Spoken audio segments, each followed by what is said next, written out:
निकृष्ट दर्जाच्या बी बियाण्यांची विक्री करणाऱ्या कृषी दुकानदारांकडून शेतकऱ्यांची फसवणूक होऊ नये यासाठी CR सांगलीकर फाउंडेशनच्या वतीनं कृषी अधिकारी मिरज यांना निवेदन देण्यात आलं।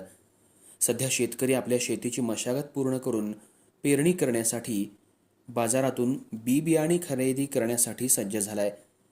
अनेक दुकानदार जादा पैसे मिळवण्याच्या आमिषानं बोगस बी बियाणे, बोगस खते विक्री करण्याची शक्यता असल्यानं या दुकानदारांवर आपण आधीच दक्षता घेऊन नोटीस बजावून अशा प्रकारची फसवणूक करू नये, अन्यथा अशी फसवणूक करणाऱ्या कृषी दुकानदारांचा परवाना रद्द करण्यात येईल आणि कठोर फौजदारी कारवाई आपल्यावर करण्यात येईल अशा प्रकारची ताकीद नोटीस आपल्याकडून काढण्यात यावी आणि शेतकऱ्यांची होणारी संभाव्य फसवणूक रोखण्यात यावी।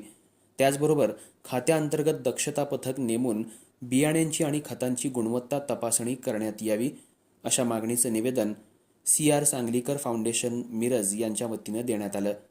यावेळी CR सांगलीकर फाउंडेशनचे कार्यकर्ते संजय वाठार, स्वप्नील शिवशरण, किरण कांबळे, अमन इनामदार, संजय पाटील, नजीर झारी, सचिन इनामदार उपस्थित होते।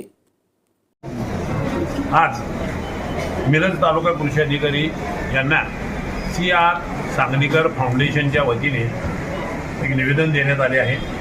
या निवेदनात शेतकऱ्यांना पेरणीसाठी लागणारे बी बियाणे व खते याची बोगसगिरी होत असल्यानं शेतकरी आज आपली शेतजमीन मशागत करून तयार आहे। तो बाजारात आज बी बियाणे खरेदी करायला जाणार आहे, मात्र त्याची फसवणूक होऊ नये यासाठी तालुका कृषी अधिकाऱ्यांना आम्ही जे निवेदन दिलेलं आहे त्यात आम्ही असं म्हटलेलं आहे की जे दुकानदार आहेत बी बियाणे त्यांच्याकडे जी बोगस निर्मिती करून, खते निर्मिती करून विकली जातात, त्याच्यामुळं आमचा शेतकरी देशोधडीला लागतो, त्याचं नुकसान होतं आणि ते होऊ नये यासाठी माननीय कृषी अधिकारी मिरज तालुक्याचे सहाय्यक अधीक्षक मुलांसाहेब यांना आम्ही सांगितलेलं आहे की दक्षता पथक निर्माण करून अशा दुकानदारावर आपण फौजदारी स्वरूपाची कार्यवाही करावी आणि शेतकऱ्याला देशोधडीला लागण्यापासून वाचवावं। भविष्यात शेतकरी हा जगला पाहिजे यासाठी आपण प्रयत्न करावेत अशी आम्ही मागणी या निवेदनात केलेली आहे।